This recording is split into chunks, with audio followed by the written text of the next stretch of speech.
ভাইরে ভাই, one football তো আগুন লাগাই দিছে। মেসিরে তো পেসি বলে এমনি এমনি ডাকে না ভাই। প্রমাণ সহ দেখতে চান? আসেন আপনাদের। আগে ভাবতাম শুধু আমাদের দেশেই এসব বলে, এখন দেখি সারা দুনিয়াও এর সাথে আছে। আসুন তাহলে আসল কাহিনীটা শোনাই। ফুটবল সংবাদ মাধ্যম ওয়ান ফুটবল একটা পোস্ট করেছেন। তারা বলছে মেসিরে সবাই পেসি এমনি এমনি ডাকে না। আমরা ভাবতাম ভাইজান বোধহয় মাঠে ড্রিবলিং আর স্কিল দিয়ে গোট হয়েছেন, কিন্তু না, আসল রয়্যাল আর্মিরা যে ওনারে সারা জীবন ভালোবেসে পেসি বলে ডাকলো, সেটা যে নিছক কোনো হিংসা ছিল না তা এই অফিসিয়াল খেরোখাতা দেখলেই পরিষ্কার। 12 গজের ওই সাদা স্পটটা কি ওনার? এই পেনাল্টি মহাকাব্যের খতিয়ানটা একটু দেখি।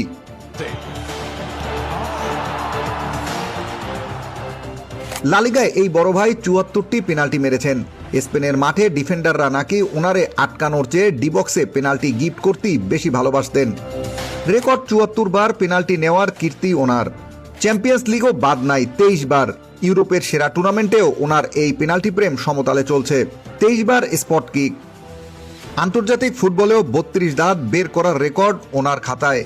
অনেকে কেরিয়ার শেষ করে ফেলে, আমাদের ভাইজান দেশের জার্সিতে 32 বার খালি পেনাল্টি নিয়েছেন। এদিকে বিশ্বকাপের পেনাল্টি মেলা নিয়ে তো সবাই জানে। কাতার বিশ্বকাপের কথা তো মনেই আছে আপনাদের। এক টুর্নামেন্টে 5টা পেনাল্টি নিয়ে রেকর্ড। আর পুরো বিশ্বকাপ ইতিহাসে সর্বোচ্চ 8 বার পেনাল্টি স্পটে হাঁটার রাজকীয় ভাবটা কেবল ওনারই আছে। তবে ঠিক সেখানে হাতছাড়া করার ক্রেডিটটাও ওনাকেই নিতে হবে, তাই না? ফুটবল বিশ্বকাপের পুরো ইতিহাসে সবচেয়ে বেশি পেনাল্টি মিস করার 4টি অনন্য রেকর্ডও কিন্তু এই মহাতারকা নিজের পকেটেই রেখে দিয়েছেন। সুতরাং কোনো ওজোর আপত্তি খাটবে না ভাই। স্ট্যাট যখন কথা বলতেছে তখন মেনে নিতেই হয় পেনাল্টি স্পটের এই সাম্রাজ্যের সামনে বাকি সবাই কেবল নটসি।